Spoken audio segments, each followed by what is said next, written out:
आप सभी का स्वागत है हमारे YouTube चैनल रूहानी डायरी में। अगर वीडियो अच्छा लगे तो एक लाइक जरूर करें और हमारे चैनल को भी सब्सक्राइब करें।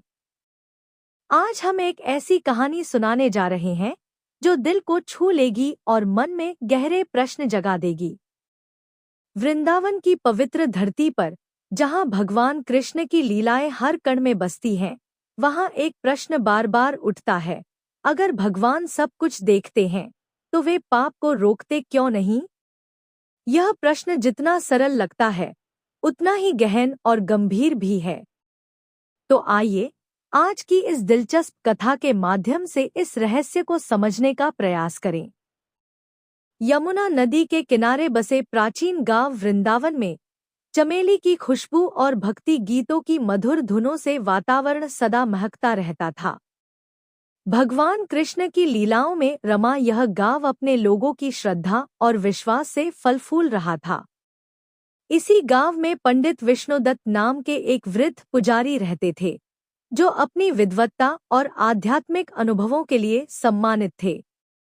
कृष्ण की लीलाओं की सूक्ष्म नक्काशी से सुसज्जित उनका छोटा सा मंदिर एक ऐसा आश्रय था जहां लोग अपने जीवन के प्रश्नों के उत्तर खोजने आते थे। इसी बीच मीरा नाम की एक जिज्ञासु बालिका, लगभग 12 वर्ष की, अपने मन में एक प्रश्न लिए पंडित विष्णुदत्त के पास पहुंची। उसकी आंखों में बालसुलभ चमक थी, लेकिन मन में गहरा विचार। एक संध्या, जब मंदिर के दीप टिमटिमा रहे थे, मीरा ने धीमी लेकिन दृढ़ आवाज में पूछा, पंडित जी, अगर भगवान कृष्ण सब कुछ देखते हैं तो वे पाप होते क्यों देखते रहते हैं? उन्हें रोक क्यों नहीं देते? पंडित विष्णुदत्त ठिठक गए। माला के मनके उनकी उंगलियों में थम से गए। प्रश्न नया नहीं था, पर इस बार उसमें गहराई थी। उन्होंने मीरा की ओर देखा और मुस्कुराते हुए कहा, बेटी, इसका उत्तर एक कहानी में छिपा है। वृंदावन से कुछ दूर एक गांव में केशव नाम का कुम्हार रहता था। उसके हाथों में अद्भुत कला थी। वह ऐसे सुंदर घड़े बनाता कि लोग कहते, मानो इनमें यमुना नदी की लहरें बसती हों। लेकिन केशव के मन में एक दोष था, लालच। अधिक धन कमाने की चाह में वह अपने बर्तनों में घटिया मिट्टी मिलाने लगा। बाहर से वे चमकते थे, पर भीतर से कमजोर थे। लोग उसकी प्रशंसा करते रहे और उसका धन बढ़ता गया, पर उसका अंतर्मन अशांत रहने लगा। स्वर्ग में भगवान कृष्ण सब देख रहे थे। वे केवल कर्म नहीं, उसके हृदय की उथल-पुथल भी देख रहे थे।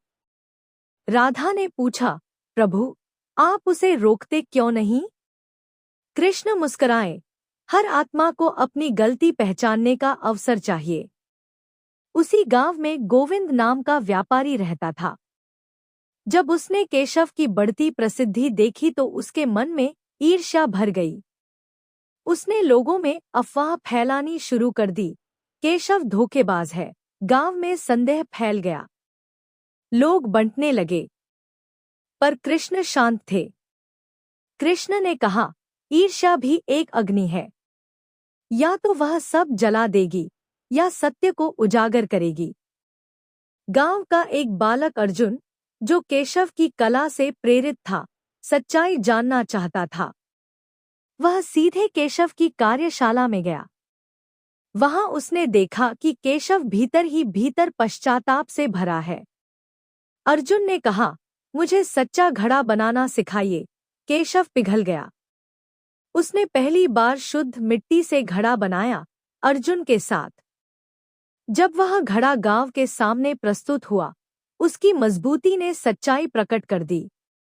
लोगों ने समझ लिया, केशव ने गलती की थी, पर अब वह बदल चुका था। गांव वालों ने उसे दंड नहीं दिया। उन्होंने कहा, अब से सत्य का साथ देना। गोविंद का झूठ भी उजागर हो गया। वह लज्जित हुआ। गोविंद कई दिनों तक बेचैन रहा। अंततः वह केशव के पास गया और बोला, मुझे क्षमा करो, मुझे भी यह कला सिखाओ। दोनों ने मिलकर एक घड़ा बनाया, न लाभ के लिए, न प्रतिष्ठा के लिए, बल्कि मंदिर में अर्पण के लिए। स्वर्ग में राधा ने मुस्कुराकर कहा, देखिए प्रभु, आपकी दृष्टि ने दोनों को बदल दिया। कृष्ण ने उत्तर दिया, मैं दंड नहीं देता, मैं अवसर देता हूं। अब कथा का दूसरा अध्याय। देश के एक सुदूर कोने में रवि नाम का एक व्यक्ति रहता था। वह एक चोर था और जंगलों में भटकते हुए यात्रियों से चोरी किया करता था। समय के साथ उसका हृदय कठोर हो गया था। उसका जीवन लोभ और भय के अंतहीन चक्र में फंस चुका था। भगवान कृष्ण की दिव्य आंखें उसे भी देख रही थी, केवल उसके कर्म नहीं, बल्कि उस पीड़ा को भी जो उसके कर्मों को प्रेरित करती थी। वियोग से भरा बचपन और प्रेमहीन जीवन उसके भीतर अंधकार भर चुके थे। एक रात रवि ने एक मंदिर से एक पवित्र मूर्ति चुरा ली, उसे बेचने के इरादे से। लेकिन जैसे ही उसने मूर्ति को अपने हाथों में उठाया, उसके सामने भगवान कृष्ण का एक दिव्य स्वरूप प्रकट हुआ। न क्रोध में, न दंड में, बल्कि करुणा और दुख में। कृष्ण ने शांत स्वर में पूछा, जब मैं तुम्हें सब कुछ अर्पित करता हूँ, तो तुम मुझसे चोरी क्यों करते हो? रवि कांप उठा और जंगल की ओर भाग गया। मूर्ति अब भी उसके हाथों में थी। कई दिनों तक वह कृष्ण की दृष्टि से बचने का प्रयास करता रहा। दंड के भय से वह न तो मूर्ति बेच सका और न ही उसे वापस कर सका। पर कृष्ण की दृष्टि उसका पीछा करती रही। क्रोध से नहीं, धैर्य और करुणा से।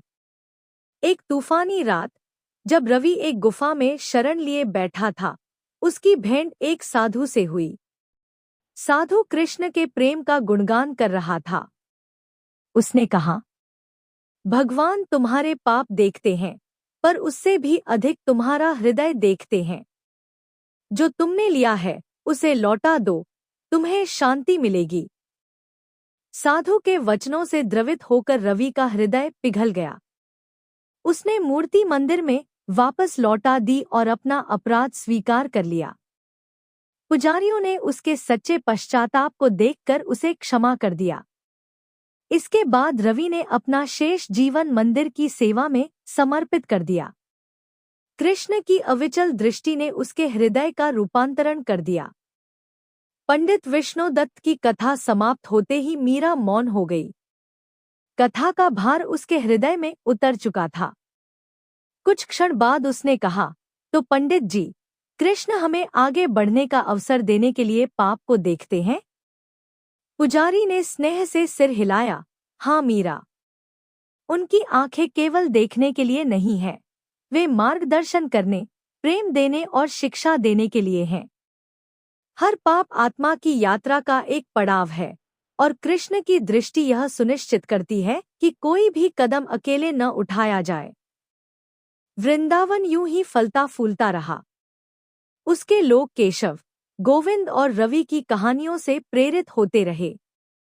पश्चातापी हाथों से गढ़े गए बर्तनों और मूर्तियों से सुसज्जित मंदिर आशा और परिवर्तन का प्रतीक बन गया, यह स्मरण कराते हुए कि ईश्वर की आंखें केवल पाप नहीं, बल्कि आत्मा की मुक्ति की संभावना भी देखती हैं। जब पंडित विष्णुदत्त ने यह सब सुनाया, तो मीरा समझ चुकी थी, ईश्वर पाप को इसलिए नहीं देखते कि तुरंत दंड दें, वे इसलिए देखते हैं कि आत्मा को सुधरने का अवसर मिल सके। केशव ने लालच छोड़ा, गोविंद ने ईर्ष्या छोड़ी, रवि ने चोरी छोड़ी और अर्जुन ने सत्य का दीप जलाया। वृंदावन का मंदिर उन पश्चातापी हाथों से बने घड़ों से सज गया, जो प्रमाण थे कि ईश्वर की दृष्टि न्याय से पहले करुणा है। अगर यह कहानी पसंद आई, तो लाइक, शेयर और सब्सक्राइब करना ना भूलें।